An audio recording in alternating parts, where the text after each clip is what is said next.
Welcome to Holiday Stories.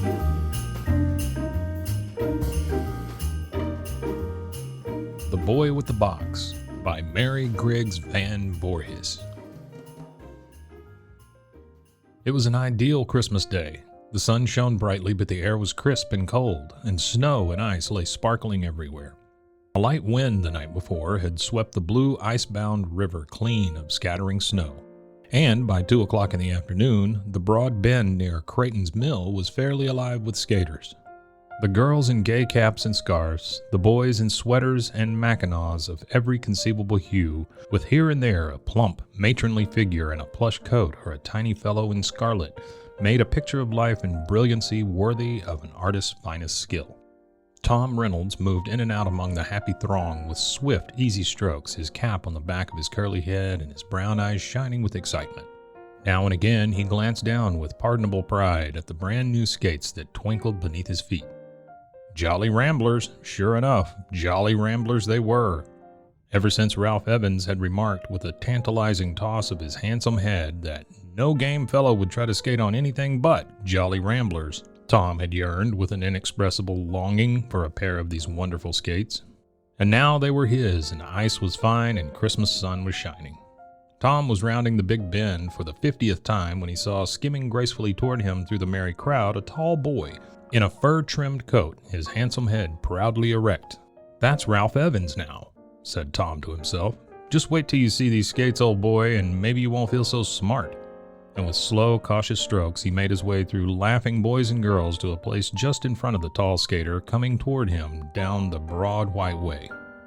When Ralph was almost upon him, Tom paused and in conspicuous silence looked down at his shining skates.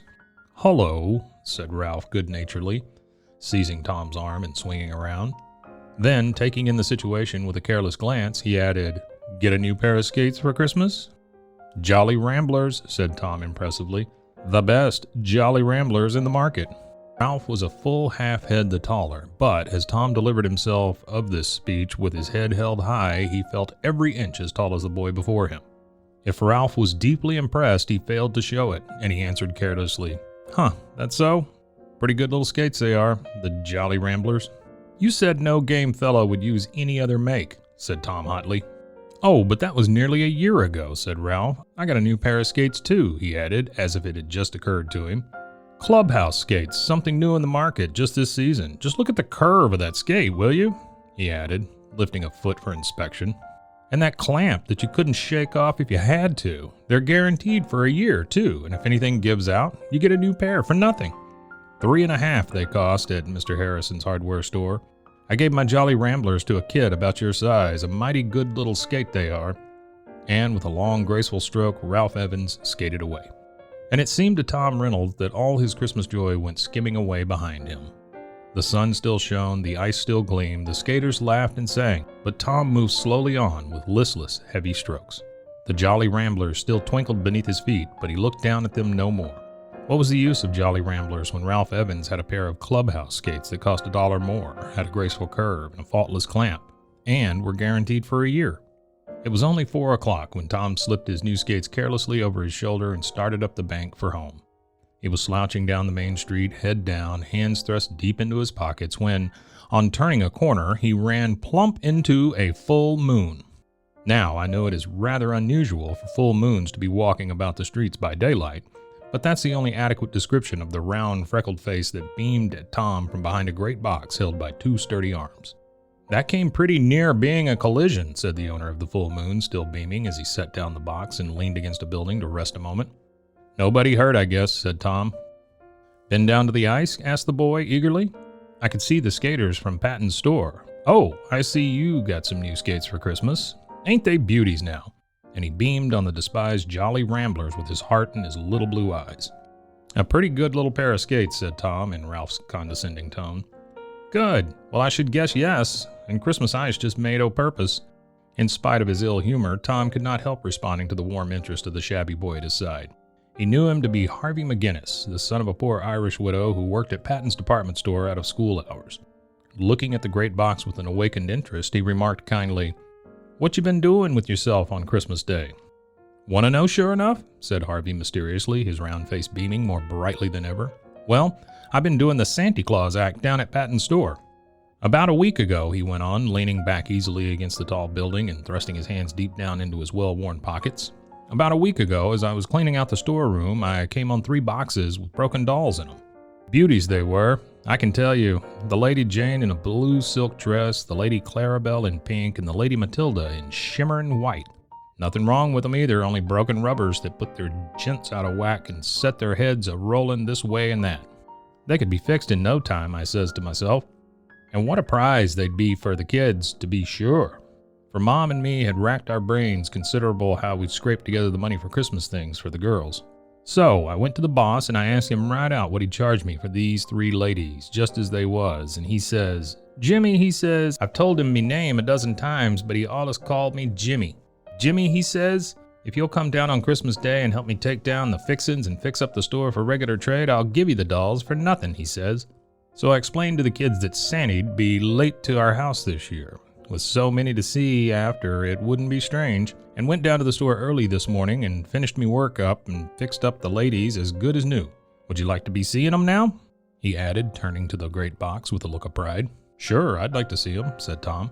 With careful, almost reverent touch, Harvey untied the string and opened the large box, disclosing 3 smaller boxes, one above the other. Opening the first box, he revealed a really handsome doll in a blue silk dress with large dark eyes that opened and shut and dark curling locks of real hair. "This is Lady Jane," he said, smoothing her gay frock with gentle fingers. "We're going to give her to Kitty. Kitty's hair is pretty and curly, but she hates it 'cause it's red, and she thinks black hair is the prettiest kind in the world. Ain't it funny how we all of us will be wanting what we don't have ourselves?"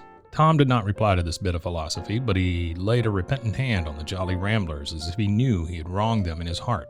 "That's as handsome a doll as I ever saw, and no mistake," he said. Pleased with his praise, Harvey opened the second box and disclosed the Lady Matilda with fair golden curls and a dress of shimmering white. "The Lady Matilda goes to Josephine," said Harvey.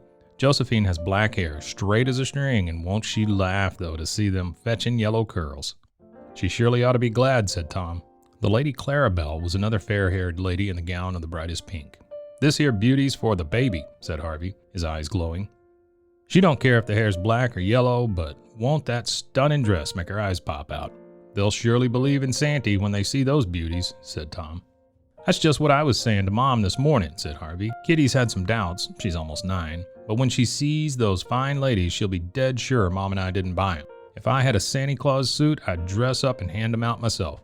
Tom's face lighted with a bright idea. "My brother Bob's got a Santa Claus suit that he used in a show last Christmas," he said. "Say, let me dress up and play Santa for you. The girls would never guess who I was."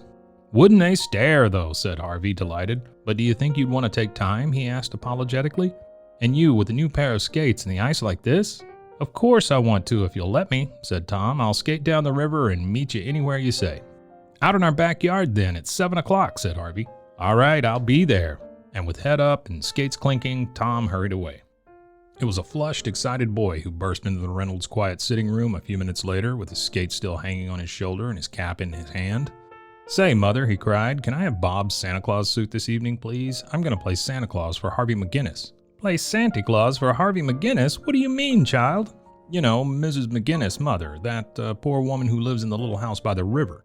Her husband got killed on the railroad last winter, you know. Well, Harvey, her boy, has fixed up some grand-looking dolls for his sisters and wants me to come out and play Santa tonight." And Tom launched out into a long story about Harvey and his good fortune. "He must be a splendid boy," said Mrs. Reynolds heartily, "and I am sure I shall be glad to have you go." "And another thing, Mother," said Tom, hesitating a little. "Do you think Grandma would care if I spent part of that $5 she gave me for a pair of skates for Harvey? He hasn't any skates at all, and I know he'd just love to have some." "It is generous of you to think of it," said his mother, much pleased, "and you would still have 2.5 for that little trip down to Grandma's." "But I'd like to get him some clubhouse skates," said Tom. "They're a new kind that cost $3.50. "But I thought you said the Jolly Ramblers were the best skates made." Mrs. Reynolds looked somewhat hurt as she glanced from Tom to the skates on his shoulder and back to Tom again. "They are, Mother. They're just dandies," said Tom, blushing with shame that he could ever have despised his mother's gift. "But these clubhouse skates are just the kind for Harvey. You see, Harvey's shoes are old and worn, and these clubhouse skates have clamps that you can't shake loose if you have to. Then, if anything happens to them before the year's up, you get a new pair free, and Harvey, wouldn't have any money to be fixing skates." "Well, do as you like," said Mrs. Reynolds, pleased with Tom's eagerness for such a spell of generosity was something new in her selfish younger son. "But remember, you'll have to wait a while for your visit to Grandma." "All right, and thank you, Mother," said Tom. "You can buy the skates down at Harrison's, and I'm going over and ask Mr. Harrison if he won't open up the store and get a pair for me for a special time like this. I'm almost sure he will." And away he flew. That evening, at 7, as the moon was rising over the eastern hills, a short, portly Santa Claus stepped out of the dry reeds by the riverbank and walked with wonderfully nimble feet right into the McGinnis's little backyard. As he neared the small back porch, a dark figure rose to greet him, one hand held up in warning, the other holding at arm's length a bulky grain sack full to the brim. "Here's your pack, Santy," he whispered gleefully. "They're all waiting in the front room yonder. I'll slip in the back way whilst you go around and give a good thump at the front door, and Mom'll let you in." Trembling with eagerness, Tom tiptoed round the house, managing to slip an oblong package into the capacious depths of the big sack as he did so. Thump, thump. How his knock re-echoed in the frosty air. The door swung wide, and Mrs. McGinnis' gaunt figure stood before him. "Good evening, Santy. Come right in," she said. Tom had always thought what a homely woman Harvey's mother was when he happened to meet her at the grocery, with her thin red hair drawn severely back from her gaunt face and a black shawl over her head. But as he looked up into her big, kind face so full of Christmas sunshine, he wondered he could ever have thought her anything but lovely. The room was small and bare, but wonderfully gay with pine and bits of red and green crepe paper, saved from the fixins at the store. And on a large bed in the corner sat the 3 little girls, Kitty with her bright curls bobbing, Josephine with her black braids sticking straight out, and the baby with her tiny blue eyes that twinkled and shone like Harvey's. The fine speech that Tom had been saying over to himself for the past 2 hours seemed to vanish into thin air before this excited little audience. But in faltering, stammering tones, which everyone was too excited to notice, he managed to say something about Merry Christmas and good children, and then proceeded to open the magic sack. "Miss Kitty McGinnis," he called in a deep, gruff tone. Kitty took the box he offered with shy embarrassment, slowly drew back the lid, and gave a cry of amazement and delight. "A doll! Oh, the loveliest doll that ever was!" she cried. Then turning to her brother, she whispered as softly as excitement would permit, "Oh, Harvey, I'm afraid you paid too much." "Ah, go on," said Harvey, his face more like a full moon than ever. "Don't you know that Santy can do whatever he wants to?" The other dolls were received with raptures, Josephine stroking the golden curls of the Lady Matilda with wondering fingers, and the baby dancing round and round, waving the pink-robed Lady Clarabelle above her head. "Mr. Harvey McGinnis," came the gruff tones of Santa Claus, and Harvey smiled over at his mother and drew out a pair of stout cloth gloves. "Mrs. McGinnis," and that good lady smiled back as she shook out a dainty white apron with a coarse embroidery ruffle. "I reckon Santy wanted you to wear that of a Sunday afternoon," said Harvey awkwardly. "And I'll be proud to do it," said his mother. Little sacks of candy were next produced, and everyone settled down to enjoy it, thinking the bottom of the big sack must be reached, when Santa called out in tones that trembled beneath his gruffness, "Another package for Mr. Harvey McGinnis." "For me? What?" said Harvey, taking the heavy oblong bundle. Then, as the sparkling clubhouse skates met his view, his face lit up with a glory that Tom never forgot. The glory lasted but a moment, then turned a troubled face toward the bulky old saint. "You never ought to done it," he said. "These must have cost a lot." "Aw, go on," was the reply in a distinctly boyish tone. "Don't you know that Santy can do whatever he wants to?" Old Santa was gone. A few minutes later, a slender boy with a bundle under his arm was skating swiftly down the shining river in the moonlight. As he rounded the bend, a tall figure in a fur-trimmed coat came skimming slowly toward him, and a voice called out in Ralph Evans' condescending tones, "Well, how are the Jolly Ramblers doing tonight?" But the answer this time was clear and glad and triumphant. "Best in the world," said Tom. "And isn't this the glorious night for skating?" Happy holidays.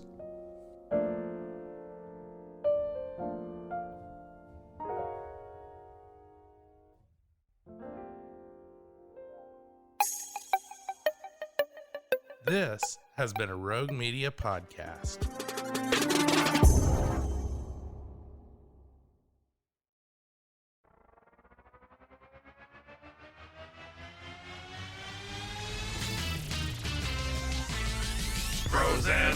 Frozen heroes. Gonna tell you about frozen heroes.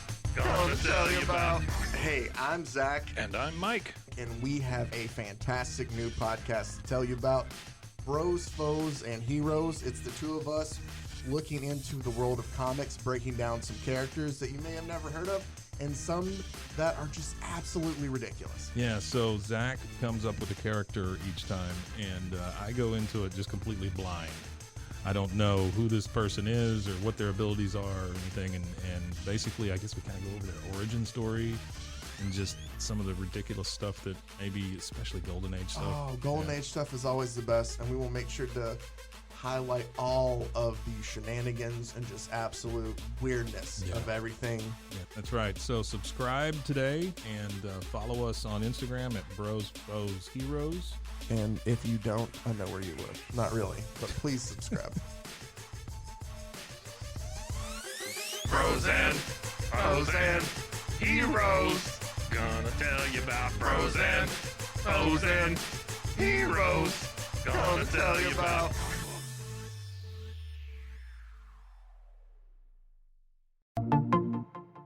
Welcome to One Star Rewind, a new podcast about those dreaded one-star reviews that every business owner hates to receive, but yet every customer loves to read. During this podcast, we will peel back that one-star review to better understand how it happened, when it happened, and what the business owner is doing after receiving that one-star review. This podcast will be about love, hate, and laughter.